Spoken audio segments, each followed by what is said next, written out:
Evacuation Route. My name is Daniel Vallis, and welcome to our channel.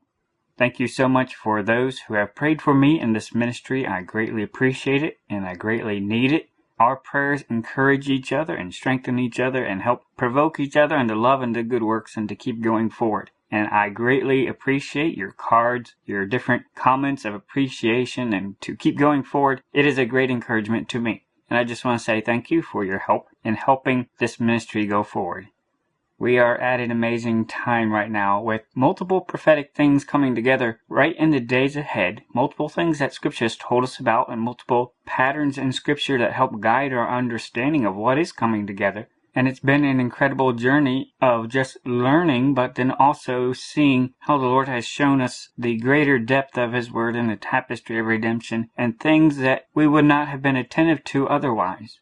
But we see that time is running out. We are seeing an intersection and a threshold of prophetic events coming together. Not just one, not just two, not even three, but multiple prophetic events coming together right now. We are just past midnight in the third watch, and Christ intimated that He would be coming in the second or third watch, so that gave a general time frame. But then He also gave the more specific pattern of the wise virgins and the bridegroom coming at midnight, which was typical with the Jewish customs. Matthew 25:6. And at midnight there was a cry made, Behold, the bridegroom cometh, go ye out to meet him. Then all those virgins arose and trimmed their lamps. And so right now we find ourselves just past the second watch of the night and just past midnight when some very strong warnings that we need to cleanse and purify our temple and shine bright, that call went out at midnight. And just like in this pattern that Christ gave His disciples, the wise virgins actually met up with the bridegroom shortly after midnight, which would have been in the early part of the third watch. So this is where we are right now, just shortly past midnight. Just past the strong reminders to shine bright, and now we find ourselves in the early part of the third watch, right when other things are coming together, with multiple prophetic patterns also lining up with the warnings and the signs that we have seen too as well. So the patterns in Scripture help guide our understanding of the signs when we do see them. And it's incredible to see the celestial signs with the calendar events that are rehearsed for our warning and for our instruction, also lining up with prophetic events that we are told to watch for as well. So we have about 4 different things all pointing to this same time, with multiple prophetic events on top of that also pointing to this time. And we've recently learned a lot more and got a clearer idea of the 1-year delay pattern. Also remember with the wise men, it took them about a year from the time that they saw the celestial sign till the time that they actually met Messiah. So there's approximately a year pattern there too as well, connected with those that saw His first coming, and we are looking for Him the second time. So definitely applying a pattern here, the 1-year cycle.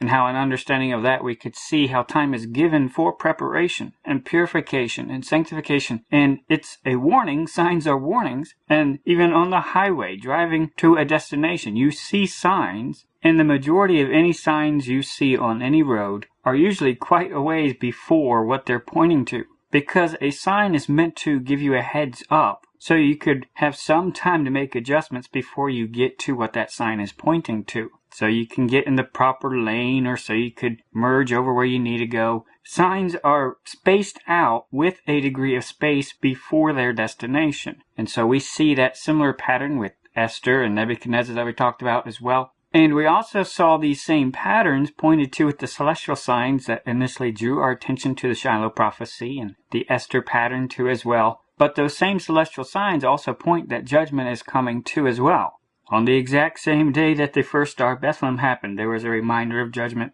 So these signs are warnings that there are things we need to be doing. We need to wake up. We need to cast off the works of darkness, and that we need to put on the armor of light. Signs are warnings that there is something we need to do. It is the midnight cry. We are expected to rise up. We are expected to trim our lamps. Signs are given in advance. And of course, this month has a lot of topic about the Christmas time and a lot of the elements and symbolism and pictures and patterns of commemorations that are at that time. I would highly suggest you watch our video series, The Season is the Reason. There are only 3 videos in it, but we go through a study and we go step by step through this particular slide explaining the different things of how this has been commemorated for thousands of years. And you will easily find that even the pagan world is quite familiar with a lot of the commemorations at Christmas time, and that they have nothing to do with Christianity. It has nothing to do with Jesus Christ. It has to do with the pagan heathen ways, and they know that.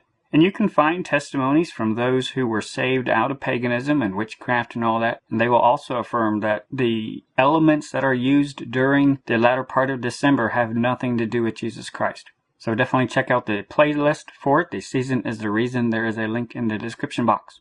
And then I would also highly suggest you watch our sermon, Fullness of Joy. Because this time of year, there's a lot of false joy associated with it. And people think they're going to get joy by going to Hollywood's Tinseltown and their portrayal of joy. And they think they will get real joy. And usually they are greatly disappointed. But where do we get fullness of joy? Definitely check out our video, Fullness of Joy. The link is in the description box.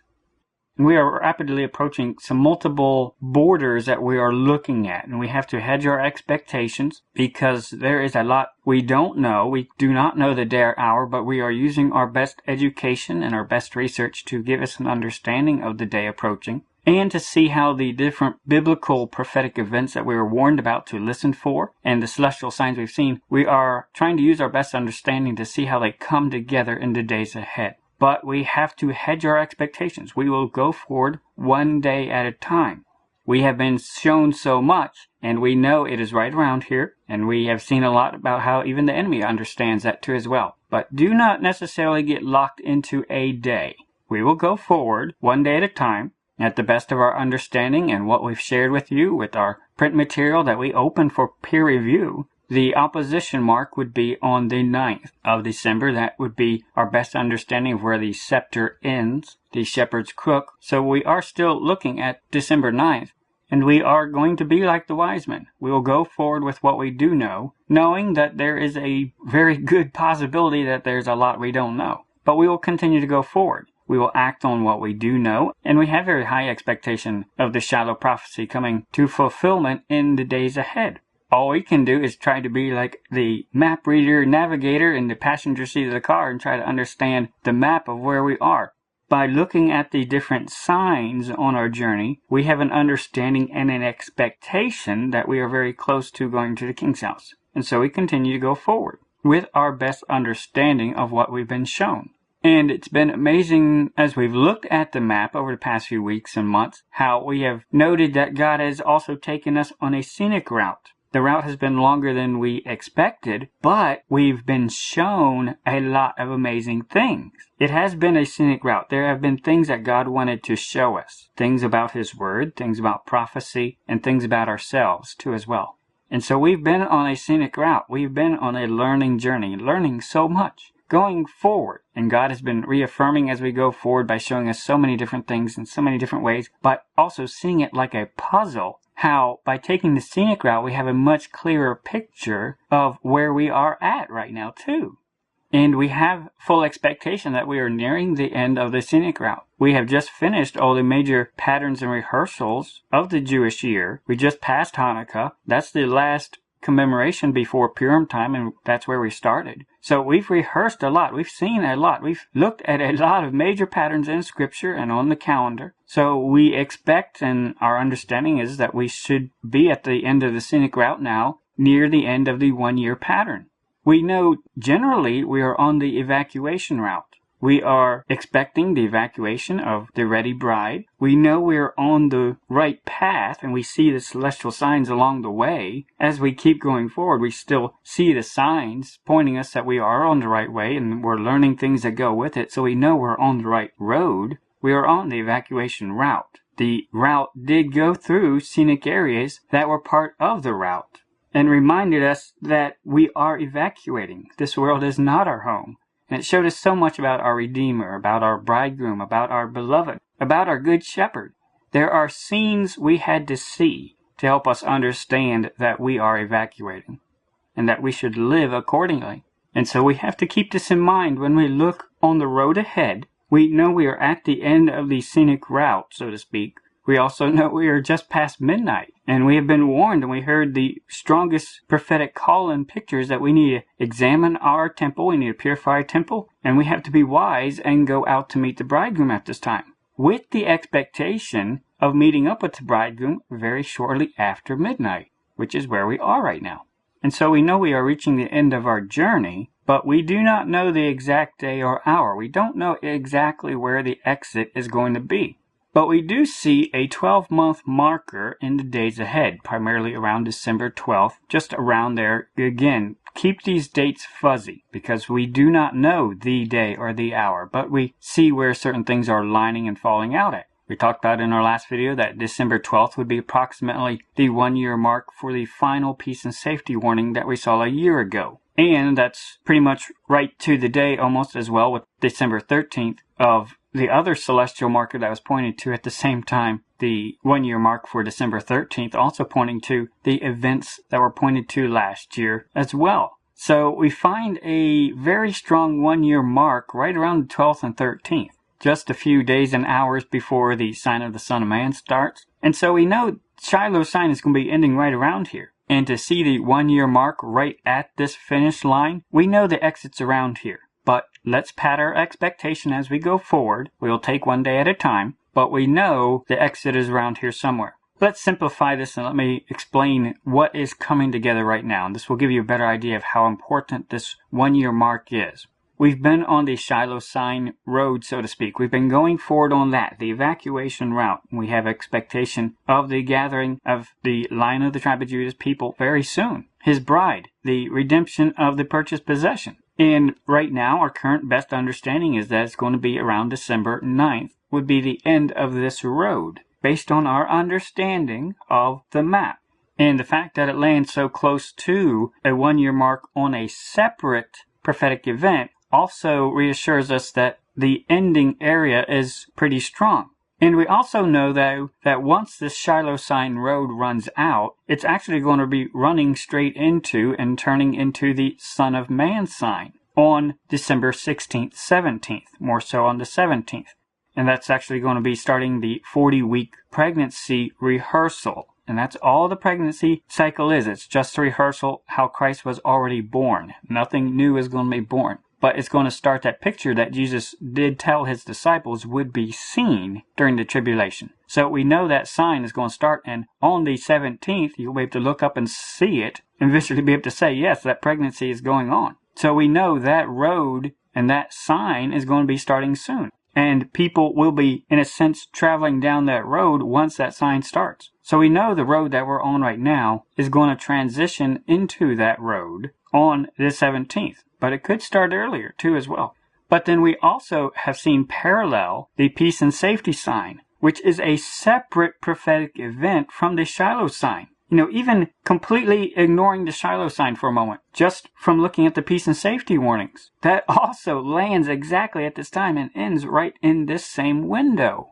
We have multiple separate prophetic events pointing to this time. This is why we need to pay attention. You know, there's a lot of people who don't necessarily sign on to the Shiloh sign, but there's other prophetic signs pointing to this sign too as well. Especially the more we read scripture and we see the celestial signs lining up with prophetic events and other events, there's a lot coming together right now that scripture warns us about.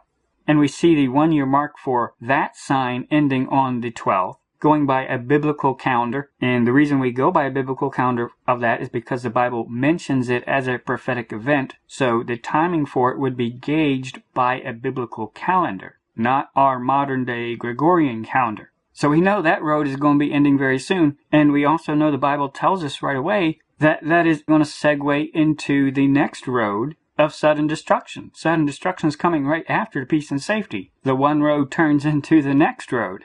And we also know from reading about the sign of the Son of Man that Jesus mentioned that the tribulation events would be ongoing during that sign. So we know the sign of the Son of Man route is parallel to the sudden destruction route. So we know the timing of those is very strong. We also know that they could be bumped forward a little bit too, because most pregnancies are longer than 40 weeks. And sudden destruction is going to be starting right away as soon as the gathering takes place anyway. We don't know to the day those are going to be starting, but we can safely say that the sign of the Son of Man is going to be starting on December 17th. Where these roads transition into each other, where the exit is onto those, where the roundabout is, we don't know exactly. We don't know the day or hour. But it should catch our attention that a 12-month, 1-year mark is right between two very strong areas that we have an academic understanding of.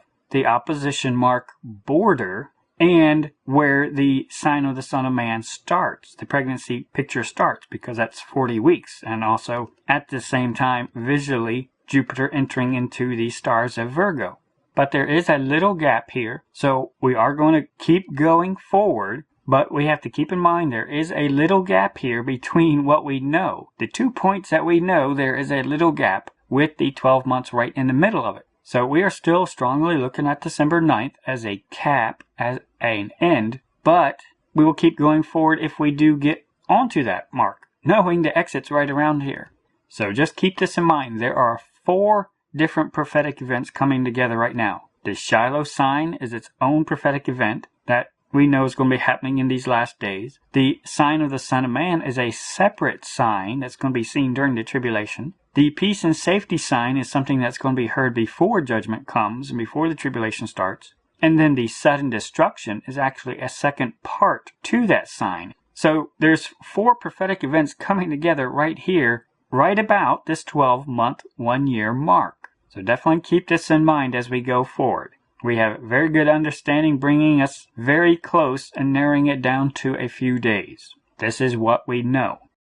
Exodus 14:15, And the Lord said unto Moses, Wherefore criest thou unto me? Speak unto the children of Israel, that they go forward. But lift thou up thy rod, and stretch out thine hand over the sea, and divide it, and the children of Israel shall go on dry ground through the midst of the sea.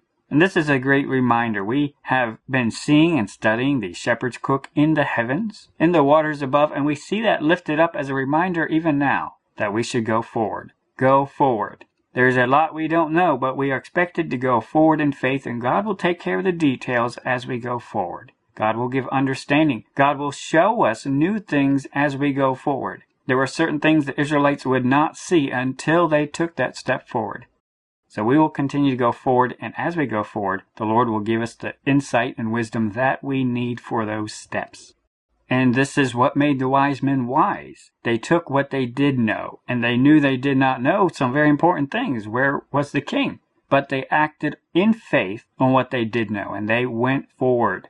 We know we have heard the trumpet call at midnight, the prophetic warnings and the celestial signs telling us that our bridegroom is drawing near. Let us rise up, let us trim our lamps, and let us go out to meet him, serving Jesus Christ first and highest above all else.